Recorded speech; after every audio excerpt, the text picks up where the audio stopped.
काहे के लिए मानहानि का केस करेंगे? मानहानि का भी किस बात का? भाई लोकतंत्र का सजग प्रहरी है मीडिया, वो अपनी बातों को कहता है, और अगर मीडिया ने कुछ कहा तो ये प्रचार तंत्र का चीज़ थोड़ा ही है कि हम लीगल नोटिस भेज रहे हैं तो इसके लिए हम ये डाल रहे हैं, फेसबुक पर डाल रहे हैं, ट्विटर पर डाल रहे हैं। भाई इसके लिए तरीका है।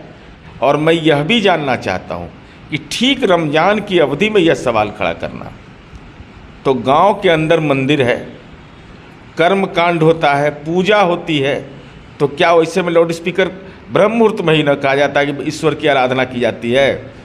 तो रात्रि 10 बजे से सुबह के 6 बजे तक का मामला माननीय सर्वोच्च न्यायालय ने कहा, और यह कहा कि राज्य सरकारों को कि आप साल में 15 दिन के लिए आप विशेष परमिशन दे सकते हैं।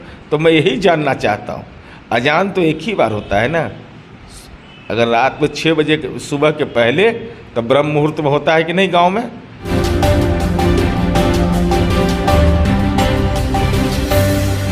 नमस्कार, आप देख रहे हैं आर लाइव और मैं हूं अभिषेक मिश्रा। बिहार की राजनीति की सामान्य समझ रखने वाला व्यक्ति भी ये जानता है कि मुख्यमंत्री नीतीश कुमार को समझना मुश्किल ही नहीं नामुमकिन है, लेकिन बिहार के मुख्यमंत्री नीतीश कुमार ने जो बड़ा दिल दिखाया है, बिहार के मुख्यमंत्री नीतीश कुमार ने जो बड़प्पन दिखाया है, उसकी वजह से भी वो काफ़ी सुर्खियों में हैं।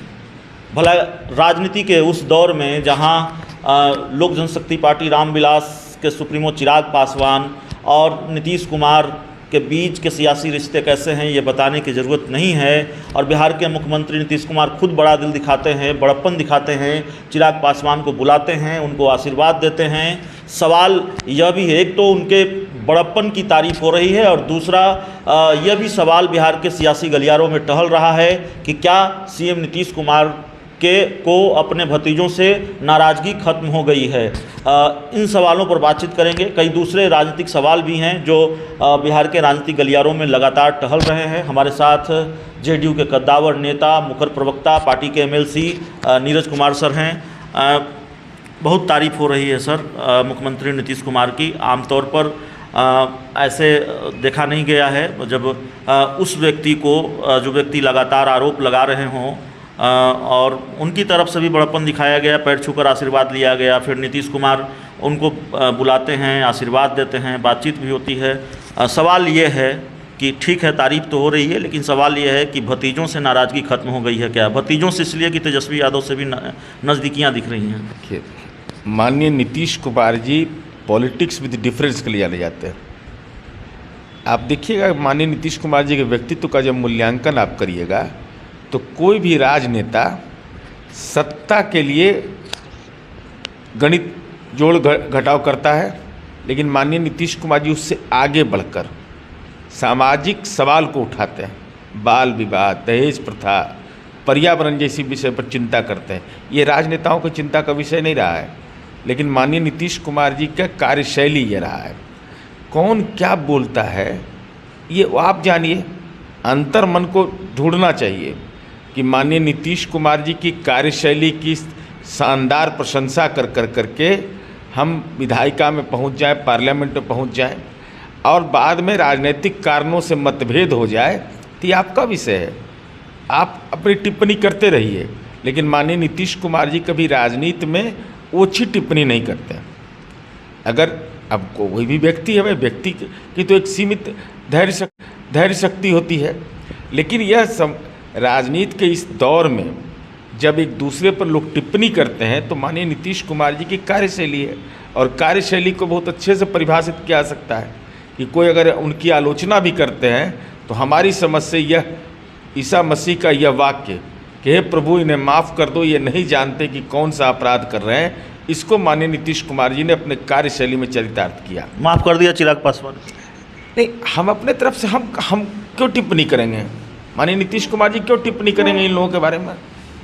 मुख्यमंत्री नीतीश कुमार खुद बुलाते हैं, आशीर्वाद देते हैं, बड़ी चर्चा है सर, ये वीडियो वायरल है। यही सीखना चाहिए।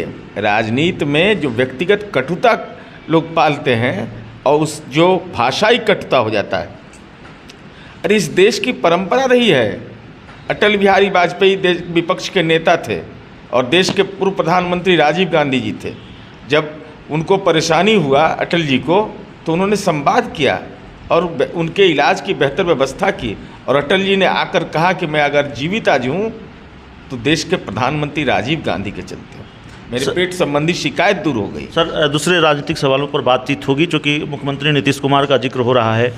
16 सालों से मुख्यमंत्री नीतीश कुमार तकरीबन उतने सालों से ही मुख्यमंत्री हैं, उससे पहले भी राजनीति में रहे हैं। आपका भी दशकों का राजनीतिक अनुभव है। आपको लेकर भी आपसे भी कठोर सवाल पूछे जाते हैं, सरकार की नीतियों की आलोचना होती है। मुझे नहीं लगता इन 16 वर्षों में एक भी दिन ऐसा रहा हो जब किसी भी पत्रकार ने मुख्यमंत्री नीतीश कुमार की नीतियों की आलोचना नहीं की हो, उनके काम की आलोचना नहीं की हो, अखबारों में खबरें, चैनलों में खबरें न छपी हो। कभी मन नहीं हुआ सर पत्रकारों पर मानहानि का केस कर दें? काहे के लिए मानहानि का केस करेंगे? मानहानि का भी किस बात का? भाई, लोकतंत्र का सजग प्रहरी है मीडिया, वो अपनी बातों को कहता है। और अगर मीडिया ने कुछ कहा तो प्रचार तंत्र का चीज़ थोड़ा ही है कि हम लीगल नोटिस भेज रहे हैं तो इसके लिए हम ये डाल रहे हैं, फेसबुक पर डाल रहे हैं, ट्विटर पर डाल रहे हैं। भाई, इसके लिए तरीका है, कानून में अधिकार आपको प्राप्त है, तो कानून में अधिकार का प्रचार करना। सोशल मीडिया पर भी मैंने पढ़ा, ये लिखा गया उनके बयान का हवाला देकर कि बीजेपी के साथ रहते हुए और जहां बीजेपी बड़े भाई की भूमिका में है और उसके साथ रहते हुए नीतीश कुमार जैसा कोई नेता ही ये हिम्मत कर सकता है ये कहने की। बीजेपी की तरफ से जवाब आया है। बीजेपी ने कहा है कि इसको सांप्रदायिक चश्मे से देखना गलत है, जो लोग देख रहे हैं वो गलत कर रहे हैं। ये तो सुप्रीम कोर्ट का ये है। तो सुप्रीम कोर्ट का जजमेंट पढ़े हैं कि नहीं लोग? सुप्रीम कोर्ट ने क्या कहा है जरा, उसमें गीता का भी उद्धरण है, कुरान शरीफ का भी उद्धरण है। यह कहा गया है कि जो सुन सकते हैं और जो नहीं सुन सकते हैं। तो ये ध्वनि प्रदूषण के नियंत्रण के लिए है। दिमाग में प्रदूषण अगर हो जाए तो इसका कोई इलाज नहीं होता है। मैं ये साफ तौर पर कहना चाहता हूँ और मैं जानना भी चाहता हूँ, अपना ज्ञान वर्धन करना चाहते हैं कि सर्वप्रथम राजनीतिक दल को कानून पालन करने का दायित्व है। चूँकि समाज के आप अगुआ हैं, तो क्या अपने आप यह तय कर रहे हैं कि राजनीतिक दलों की रैली में, हमारी पार्टी की रैली में जो मानक है उसका अनुपालन हमने किया है, या आपने यह तय किया कि ध्वनि विस्तारक यंत्र से जो प्रचार प्रसार करते हैं वो काम से भी लोग परेशानी में हैं? और मैं यह भी जानना चाहता हूँ कि ठीक रमज़ान की अवधि में यह सवाल खड़ा करना, तो गांव के अंदर मंदिर है, कर्म कांड होता है, पूजा होती है, तो क्या वैसे में लाउड स्पीकर ब्रह्म मुहूर्त में ही न कहा जाता है कि ईश्वर की आराधना की जाती है? तो रात्रि 10 बजे से सुबह के 6 बजे तक का मामला माननीय सर्वोच्च न्यायालय ने कहा। और यह कहा कि राज्य सरकारों को कि आप साल में 15 दिन के लिए आप विशेष परमिशन दे सकते हैं। तो मैं यही जानना चाहता हूँ, अजान तो एक ही बार होता है ना? अगर रात में 6 बजे सुबह के पहले, तो ब्रह्म मुहूर्त में होता है कि नहीं गाँव में? अगर आप कार्तिक महीने में रामायण का पाठ 1 महीना होता है कि नहीं?